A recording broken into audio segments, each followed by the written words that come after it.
Hello everyone. Today we have with us Professor Varsha Apte. She is a distinguished faculty member in the Department of Computer Science and Engineering at IIT Bombay, where she has also served as the head of the department. Renowned for her pioneering work in systems research and performance modeling, she has played a vital role in shaping the education and research at IIT Bombay. Hello and welcome, ma'am. Thank you for making the time to do this. So, my first question is, looking at CFIL's journey, what do you think are the key factors that have contributed to its sustained relevance and impact over the past 25 years, especially in a field like NLP, which is very rapidly evolving? So the main common factor in the 25 years has been Professor Pushpak Bhattacharya. People come and go, but the guide and the faculty member remains. So I think the main factor has been whatever it is that Professor Pushpak does. It's obvious that he is a great inspiration. He can get a very vibrant lab culture going, and apart from that, his and full commitment to a subject that became glamorous only 10 years ago, but he started it when really very few people uh, bothered about this field. He had a unwavering commitment to it regardless of where the world was going. These two factors, I feel, have to be the reason why it has been so successful. The guide, who is the constant, has some spirit and some commitment and a leadership talent that inspires people, and an unwavering commitment to the subject, not going with world trends or anything. I feel these are the key factors to its sustained success. What opportunities and challenges do you foresee for all computer science academic units in India when they try to keep pace with the global trends in AI in computing education and industry collaboration? So I'll first talk about the opportunities. I think any researcher in India is uniquely positioned to solve problems that are very India specific. So we don't have to compete with American researchers who are, being inspired by their own challenges or some possibly more on a global scale.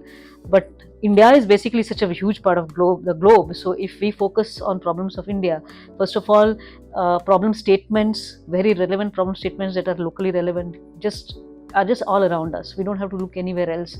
So those are opportunities of problems to be solved by using AI, by using computing. Come across us every day. We every day, from our way to home to work or wherever we look, we have opportunities of problems that can be solved by computer science and AI. Um, about challenges that this makes in computing education, also opportunities in computing education and industry collaboration. Let me continue with opportunities in computing education. Again, huge country with such a huge fraction of youth absolutely thirsting for computing education. We are a very unique country. Lot of Asian countries are very interesting in the fact that no matter what your background is, people understand the value of education, and they know that education, and especially computing education, is actually a passport to upward mobility. So the audience is already there. We just have to get and the technology is already there now in terms of AI and various platforms.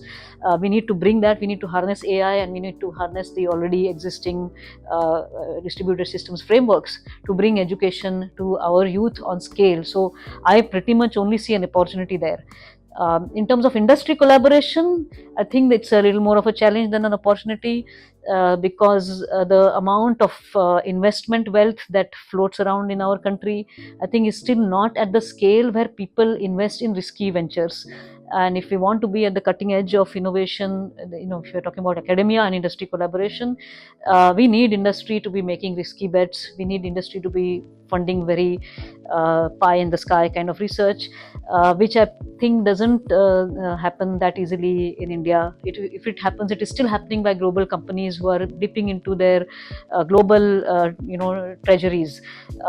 Indian companies should actually also figure out how they can spend on that scale, but it is understandable because their reserves need to get at that level where the big ones are. We do have very, very global scale big companies I hope that they start seeing value in funding, very cutting edge and research that may not fructify in maybe 15, 20 years. So that definitely is a challenge. But everything else in terms of computing education, we should not see AI or anything as a threat. We have to see it as an opportunity, and just go for like huge scale using all the technology that we have. What advice would you offer to young faculty members and researchers who are in the fields of NLP, AI, and systems, where the pace of innovation and the level of expectations both are extremely high? So my advice would be similar to my previous answer. Let's be inspired by problems that our own society faces, our own people face, our government faces. We can even start from institute and organizations around us. Let's not look west for inspirations of problems. And then what is the main thing for young researchers? You need good problem statements, and problem statements are all around us. And we should solve them. We shouldn't wait for others to write papers on it and propose solutions that we use. We should solve those problems ourselves. That is the main thing. For AI, of course, again, the scale, demand supply scale in India is so massively in favor of using AI to actually solve so many problems that don't look anywhere else, just solve the problems here, is one biggest advice. In systems, the advice is to own the fact that maybe we have fewer resources here. For the same resource, the way the dollar and rupee and everything works, of course it's a massive amount that we have to spend for servers and systems. I would rather say that let's make an opportunity out of it, that we write technological solutions that are that have a small resource footprint. We already know that there are competing nations that are doing that. Why shouldn't we be the ones who make technological innovations in terms of figuring out how to give a less compromise, maybe accept some compromise in the quality of the output, but a massive resource massive reduction in resource usage footprint. My colleague Professor Ganesh actually calls this the ISRO model. There's a famous sort of factoid which says that ISRO sent the vehicle to Mars, the craft to Mars, in the same budget that Hollywood made the movie Gravity. So if we can do that in that context, India can do that in everything else. Let's own the fact that we want to have a small resource footprint. It's good for the country, it's good for the planet to have a small resource footprint, and systems people are the ones who can try and do that. So that's the advice to systems researchers. I noticed on your webpage you have spoken very passionately about the current environmental crises that we face today and the urgent need for collective behavioral change.